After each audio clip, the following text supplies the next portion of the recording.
All right, gun control is still one of the most divisive political issues in our country, with good reason, because some U.S. states rely far more on the gun industry than others. According to a new survey from Wallet Hub, Idaho is the state that is most dependent on the gun industry, followed by Alaska, South Dakota, Wyoming, and Arkansas. Here with more is Yahoo Finance's Aarthi Swaminathan. Hi, Aarthi. Hi. All right. Well, let's talk about this. Idaho. I mean, I guess, should we not be surprised? We'll show that map again, but mostly when you look at kind of the heat map here, is it unsurprising which states are more dependent, or are there some surprises here in the survey? Okay, so I first need to qualify, I come from a country where there very restrictive gun laws, so to me everything was surprising on this list. But so basically the whole thing about Idaho is that firstly, it's huge guns per capita, and it's also a very small population. So they have a huge dependence on guns. Now the gun industry in Idaho actually employs a lot of people, 3,600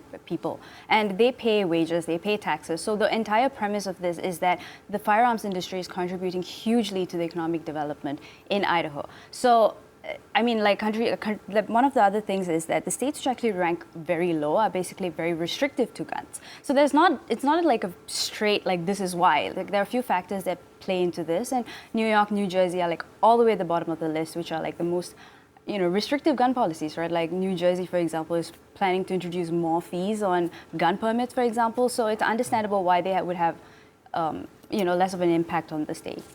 So in terms of, you said New Jersey and New York were at the bottom of the list. What were some other ones that we were mentioning? Arkansas, Alaska. So no, those are most. Most, right. So those are states that are heavily also reliant on hunting, right? Or their hunting is very popular there, so. Yeah, I've noticed on Twitter, I've seen some memes which say there are more, cows in these places. There are more rural pigs areas. In these places. But I understand, if you're living in the Midwest, I've not been to the Midwest, but I understand that if you have a need to own more of these rifles and things to protect yourself. But if you're living in a dense population, someone told me that, well, why do we even need guns if you have a good police force, for example? So I think it's just fascinating.